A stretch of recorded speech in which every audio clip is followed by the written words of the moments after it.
Hello Adebas àti Alado àti Funny Thinker láàrin 24 hours ọgbọ́dọ̀ mú àwọn méjèèjì lọ́dọ̀ mi délé ọ̀dọ̀ mi Ìbàdàn tó bá mú ọ̀dọ̀ mi. Mo ti rí fídíò látàná lórí ọ̀rọ̀ Tani Olohun níbi tí àwọn kan tí wọ́n pè ní ọlọ́pàá tí wọ́n ti fẹ́ lọ jígbénulé torí ìjínigbé ni mo lè pèrú nǹkan báyẹn, because in a country like Nigeria tó jẹ́ pé àwọn kidnappers, àwọn bandits wọ́n operate anyhow, somebody will now come, àwa gbé mọ́tò wá tí ò ní plate number, àwa lòun fẹ́ wá arrest èèyàn from another state. Sometimes a máa ń ṣe bẹ́ẹ̀ ni pé a ò ní ọpọlọ rárá Nàìjíríà. Àwọn ọlọ́pàá tá à ń sọ igan, you could barely identify them as police officers.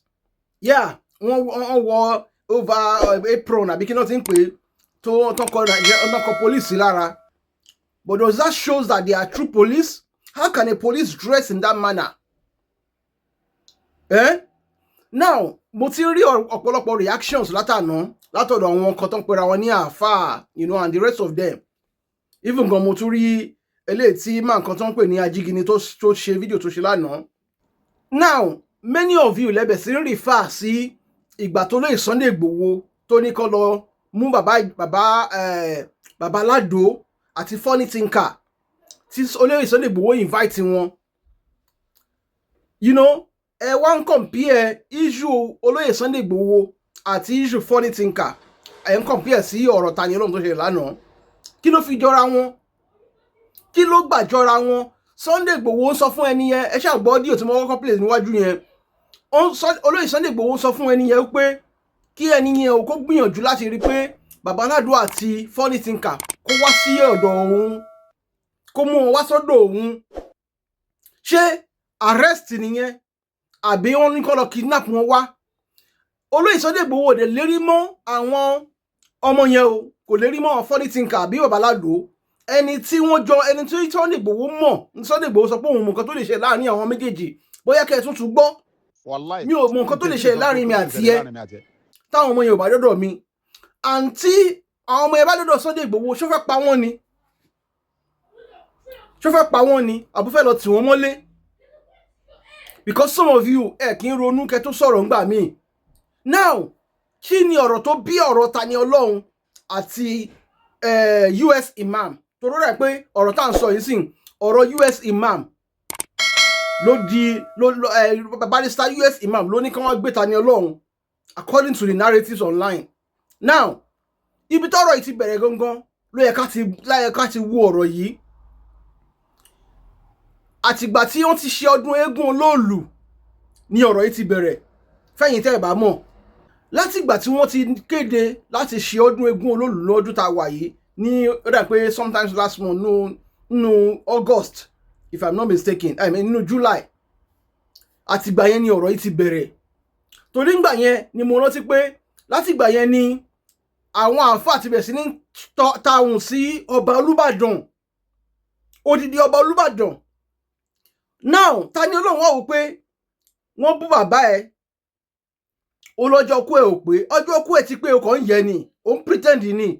Tani Olohun wá wò pé ẹ lè máa bú bàbá wa gbà tẹ́yìn náà ní bàbá tọ́n sì gbé ẹnu ti wá fún alágbàfọ̀ ní Tani Olohun fi rí ló fi retaliate tó fi bẹ̀rẹ̀ sí ní sọ̀rọ̀ nípa Emir Ìlọrin. So báwo ló ṣe wá di pé Tani Olohun ló wá at fault nísìnyí tẹ́ fi ní kọ́ lọ gbé Tani Olohun wá? Ẹ̀yin tẹ́ ń bú Tani Olohun gbà yẹn, tẹ́ ń bú ọba Olúbàdàn gbà yẹn, ṣé wọ́n ti arrest anybody yín? Ṣọba Olúbàdàn ti pàṣẹ pé kọ́ lọ gbé yín wá? Meanwhile, gbogbo ọ̀rọ̀ tá à ń sọ yìí, tí èèyàn bá ní case, I've gone to do my research. I don't know much about the law, but I've done some research. Tí èèyàn bá ní irú case bá yẹn, ó lójú case tó máa ń warrant pé kán gbéyàn láti state kan lọ sí another state. Yes, it is allowed that you can take somebody who is a criminal, but depending on the kind of offense, not on this kind of what's it called? Not on this kind of irú matter báyìí kọ́ ló máa ń sọ pé kán lọ invite èèyàn wá, ló máa ní kán lọ gbéyàn wá láti another state. This is a civil matter.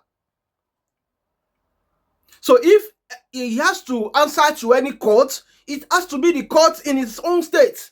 Níbi tó ti commit offense yẹn. Now, to counter the narratives online, wípé Olóyè Sunday Igboho obstruct justice, you know, obstruct àwọn ọlọ́pàá láti má carry out duty wọn. That is another false narratives. Kudos to Sunday Igboho for stepping in yesterday. Fẹ́yìn tẹ́ ẹ bá ní òye dáadáa, tẹ́ ẹ bá wo nǹkan tó ṣẹlẹ̀ mẹ́ẹ̀ẹ́nu fídíò lánàá, ẹ rí pé ọ̀rọ̀ yẹn ti fẹ́ escalate. Àwọn ará àdúgbò ti takú pẹ́sẹ̀, wọn ò ní gbé Tani lọ́hùn kúrò ńbẹ̀ yẹn, wọ́n ní ó ti block everywhere. Now, imagine that ibi tó ti ń drag ara wọn, kí Olóyè Sunday Igboho kó má débẹ̀. Out of annoyance, out of anger, kọ́lọ́pàá wá trigger, kó release fire ńbẹ̀ yẹn lánàá, just to scare some people away, and then somebody was gunned down lánàá yẹn. Ṣé tí ọlọ́pàá bá ṣe mistake shoot ẹnìkan mẹ́rin lánàá, ṣe rò pé àwọn ọlọ́pàá yẹn máa kúrò mẹ́rin alive? Let's think about it. Tí anybody bá ṣe mistake ṣubú lánàá yẹn pé ìbọn bá, kódà kẹ́ni yẹn má kú, for the fact pé ìbọn kọ́kọ́ bá ẹni yẹn, àwọn ọlọ́pàá yẹn lè kú sí. Àwọn ọlọ́pàá yẹn lè má fara rẹ̀ lọ àbí kó tiẹ̀ kú síbẹ̀ rárá pátápátá. So we should be thanking Chief Sunday Igboho for coming there yesterday, you know, in his magnificence, láti wá settle nǹkan tó wà ńbẹ̀ yẹn. But instead kẹ́ fún ní kudos, ọ̀pọ̀lọpọ̀ ìyá àfáà tẹ́ kí ronú jinlẹ̀ ńṣe lẹ̀ ń bu pé ṣe ló ń carry on obstruct àwọn ọlọ́pàá láti máa ṣiṣẹ́ wọn. Ṣé àwọn ọlọ́pàá la fa pé irú àwọn yẹn lánàá yẹn, àwọn tó yẹ pé wọ́n wá without a car with plate number? Country wo ni ọlọ́pàá ti máa lọ ń ṣiṣẹ́? No matter, even kò jẹ́ private CID àbí private whatever tó bá wù kó jẹ́, if you are going to arrest somebody, you are going there with an identifiable plate number.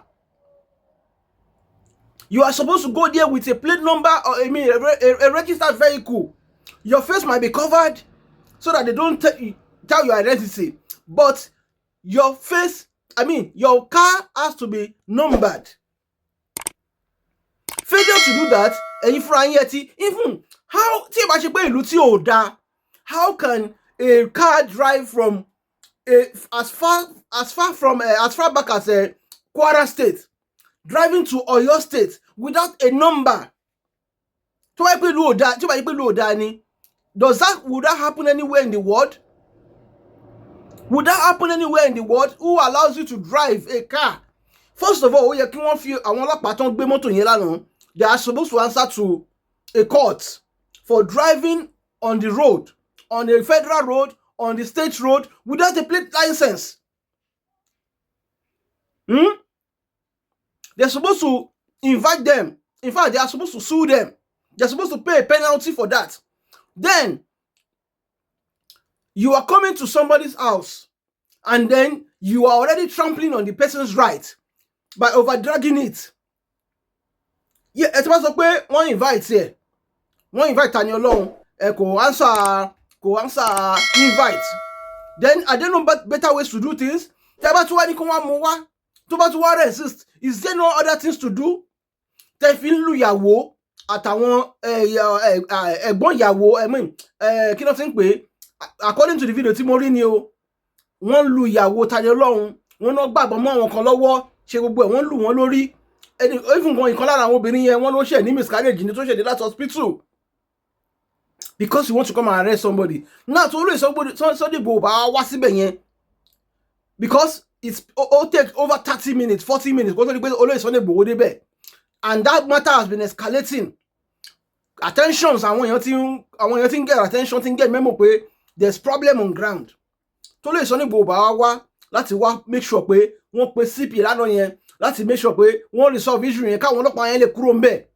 Táwọn ọlọ́pàá yẹn náà bá torí pé bó ṣe bá wọn drag, tí kan náà bá lọ release bullet lánàá torí pé ẹnìkan ṣubú, yálà ẹni yẹn kú abẹ́ ni òkú, àwọn ọlọ́pàá yẹn ò ní fara rẹ̀ lọ o. Òótọ́ ọ̀rọ̀ ní ká má sọ òun. Nínú kí wọ́n pa àwọn ọlọ́pàá yẹn lánàá, wọ́n á tún jó mọ́tò yẹn káwọ́ ẹni tó máa jẹ gbèsè. Ọ̀rọ̀ yẹn á wá escalate. Kódà tẹ́ ìbá ṣọ́ra, ó máa di ìjà ìsìn. àbí kó di ìjà ìlú sílùú àwa di pé ọmọ Ìlọrin wọ́n máa bá ọmọ Ìbàdàn jà, àwọn ọmọ Ọ̀yọ́ wọ́n máa bá ọmọ Ìlọrin jà. Olóyè Sunday Igboho, àwa mọ rírì yín. I want to say very big thank you. Ọ̀pọ̀lọpọ̀ yín ti ẹ sọ̀rọ̀ bẹ́ẹ̀ pé kí Olóyè Sunday Igboho tó dá èrò ẹkùn sílẹ̀ bóyá kò kí n dá sí ọ̀rọ̀ ìlú. One thing tí mo ti rí nípa Olóyè Sunday Igboho nílé yìí, anything tó bá ti jọ mọ́ cheating, Sunday Igboho kọ́. Anything tó bá ti jọ mọ́ pé èèyàn fẹ́ máa rẹ́yàn jẹ, ẹ ti mọ Sunday Igboho láti lẹ̀ pé he doesn't want anything like ìrẹ́jẹ, anything like cheating, ó kọ́. And anywhere tó bá ti rí pé somebody is about to be cheated, ṣe bá àwọn cases ọ̀rọ̀ ilẹ̀ táwọn ní Olóyè Sunday Igboho máa ń dá sí, out of pé ẹ fẹ́ cheat lágbájá yìí, ẹ ti talẹ̀ fún, ẹ ti wá ní kó máa sanwó kan, àbẹ tí wá fẹ́ lọ ẹ fẹ́ talẹ̀ ẹ fẹ́ lòmíì ní Sunday Igboho fi máa ń dá sí. Ẹ má bínú bóhùn mi ṣe rí mo ṣe sọ̀rọ̀.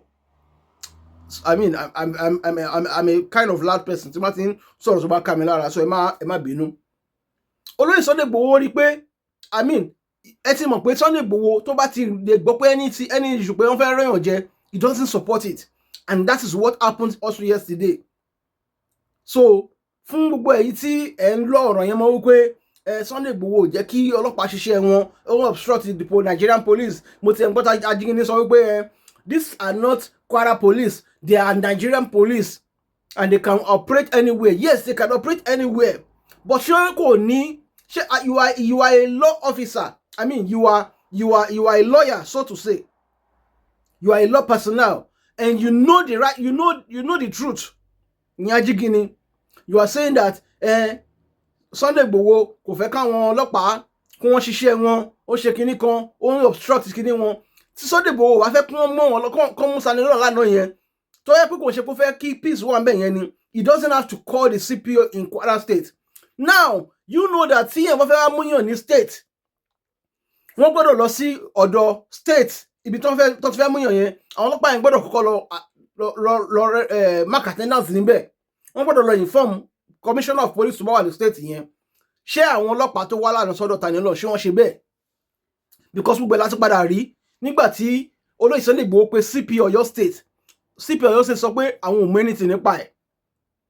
So if they don't know about it, that means those people are coming to do illegal duties. Illegal duty náà wá ṣe, and who will now sit and then watch under his own watch come and carry out illegal duty. So thanks to Olóyè Sunday Igboho and thanks to the commissioner of Oyo State too, and also thanks to Ọba Olúbàdàn tó ń interfere ní ọ̀rọ̀ yẹn tó jẹ́ kí ọ̀rọ̀ yẹn di iṣu àtayọ̀yàn lánàá. Torí tí nǹkan tẹ́yìn yẹn expect kó ṣẹlẹ̀ tó bá ṣẹlẹ̀, bóyá nǹkan tá à ń sọ lé nìkan làwọn máa sọ lórí ọ̀rọ̀ tá à ń sọ yìí. So ohun tí mo ní kí n sọ lórí ọ̀rọ̀ tí ó lọ lọ́wọ́ nìyẹn. Gbogbo èèyàn olólùfẹ́ Yorùbá Space, mo kí wa pé lónìí á dùn fún wa, kò ní bàjẹ́ fún wa láṣẹ Elédùmarè. Owó tó dìgbà tá a tún máa ríra, kí wa pé ó dìgbà kan náà, ó dàbọ̀. GBEDE-GBEYO Media, lọ́jọ́kọjọ́ àwa ni bàbá.